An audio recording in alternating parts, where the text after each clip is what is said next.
Baik, terima kasih. Assalamualaikum warahmatullahi wabarakatuh. Terima kasih Dewan Juri yang terhormat atas kesempatan yang diberikan. Perkenalkan, saya Nana Permana dari grup kami, dari kelompok kami. Saya sebagai pembicara kedua. Saya akan mencoba menambahkan tentang tentang kaitannya dengan mosi pada kesempatan kali ini tentang yaitu disrupsi AI. Nah, sebagaimana pengertian atau pemahaman yang disampaikan oleh pembicara pertama, maka saya mencoba menyampaikan bahwa iya betul bahwa kelompok kami setuju dengan disrupsi AI ini. Setuju bahwa disrupsi AI akan memberikan impact yang besar kepada aspek-aspek dalam kehidupan manusia. Dalam aspek tertentu, manusia akan sangat dibantu dengan adanya AI, sehingga disrupsi AI ini menjadi fenomena yang sangat luar biasa, yang akan memberikan impact yang sangat signifikan ke dalam banyak bidang-bidang tertentu. Sebagai contoh, misalkan ada bidang kesehatan atau medis, ada bidang pendidikan, ada juga nanti misalkan bidang ekonomi. Tentu bidang-bidang ini adalah salah satu contoh atau sebagian kecil dari banyak bidang yang terkena disrupsi dari AI. Adapun pengertian disrupsi AI itu sendiri, saya rasa disrupsi AI ini tergantung bagaimana kita memaknainya. Karena disrupsi AI ini seperti halnya sebuah sebilah mata pisau. Penggunanya seperti apa, apakah dia akan menjadi baik ataupun buruk, tergantung bagaimana kita berproses dalam disrupsi AI ini. Ketika dalam disrupsi AI ini, kita berperan seperti apa? Bagaimana cara kita mengikutinya? Bagaimana cara kita mempelajarinya? Tentu ketika kita berproses baik, tentu kita akan mendapatkan impact yang baik ketika terjadi fenomena disrupsi AI ini. Tentu kita akan menjadi bagian di situ. Nah, sebagaimana disebutkan tadi bahwa disrupsi AI ini berimpact kepada dunia pendidikan. Bagaimana kami bisa menyampaikan seperti itu? Salah satu contohnya, pada kesempatan kali ini sudah muncul banyak tool-tool yang digunakan atau yang disediakan atau jasa-jasa yang menjual atau web-web yang menjual jasa tool-tool AI seperti itu. Sebagai contoh, misalkan kita mungkin ada yang pernah mendengar tentang copy.ai. Copy.ai adalah salah satu website yang menyediakan atau memfasilitasi kita sebagai calon penggunanya untuk mempermudah, salah satu contohnya ini dalam dunia pendidikan, misalkan untuk administrasi pembelajaran untuk guru. Tentu ini sangat membantu sekali. Di sana kita bisa dengan mudah membuat seperti RPP, mulai dari perencanaannya, bagaimana asesmennya. Tentu ini sangat mempermudah sekali untuk pekerjaan seorang guru. Jadi seorang guru lebih berfokus kepada bagaimana pemahaman penguasaan guru itu terhadap materi pembelajarannya, bukan dibebani dan diberatkan dalam proses pembuatan administrasinya. Maka dalam hal ini tentu disrupsi AI ini sangatlah luar biasa, berimpact pada dunia pendidikan. Yaitu salah satunya adalah tuh AI. Ada jasa-jasa seperti itu, ada tool AI, ada copy.ai, ada mungkin untuk segi desain membuat perangkat pembelajaran nanti ada seperti Lumen 5, Lumen 5 itu, ada Sway, ada Crello untuk sebagai desain grafisnya. Di dalam dunia medis mungkin nanti kita sering ada yang pernah mendengar tentang Scale AI.ca itu salah satu tool atau jasa yang diberikan oleh suatu perusahaan atau website yang menyediakan jasa untuk pelayanan medis di situ. Sudah menggunakan AI juga. Maka dengan ini kelompok kami bahwa AI itu atau disrupsi AI itu sangat berimpact sekali kepada banyak bidang.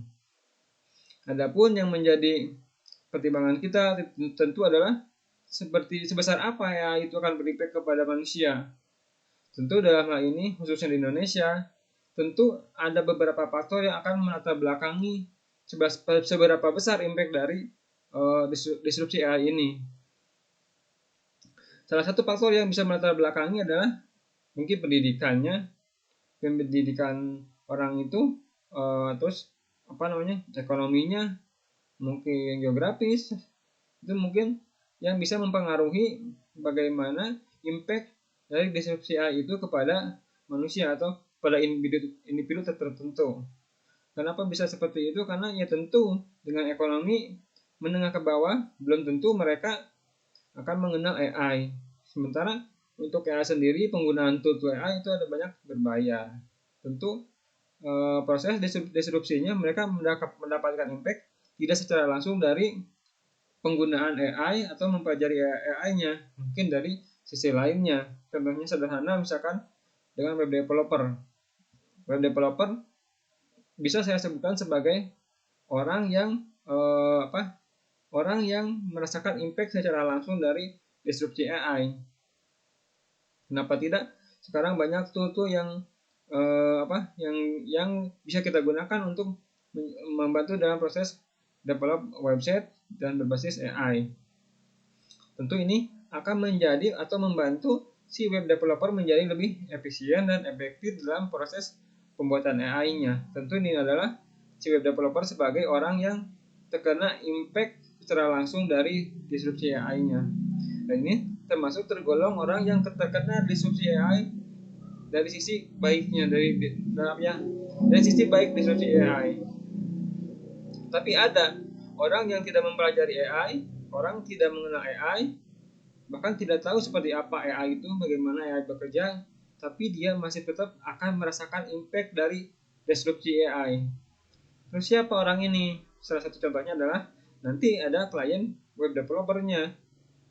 Klien web developer, mereka tidak perlu mengenal AI, mereka tidak perlu belajar AI, mereka tidak perlu mengetahui bagaimana AI bekerja. Klien si developer cukup melakukan request seperti apa keinginannya. Tentu itu adalah menjadi sesuatu tuntutan untuk developer, dan ternyata semua tuntutan itu bisa diselesaikan secara mudah atau secara cepat, lebih efisien, lebih efektif. Tentu efektif dan efisien ini akan menjadi modal utama atau modal tambahan atau nilai plus bagi si web developer. Dengan efisien dan efektif dalam pengerjaan, sehingga proses atau cost dalam proses pembuatan atau proses developer webnya menjadi lebih ringan.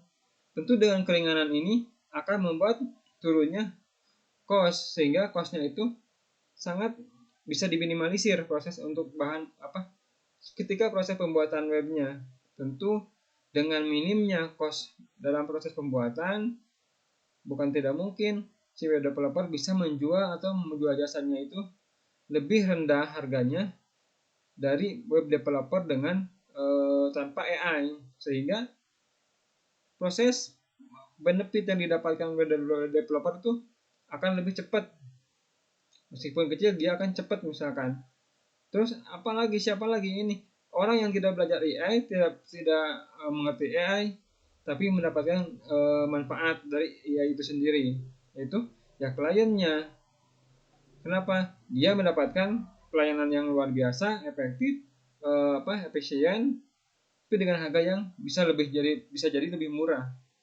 Nah, jadi kedua orang ini adalah orang yang menerima impact dari disrupsi AI secara langsung dan secara tidak langsung. Itu menurut saya.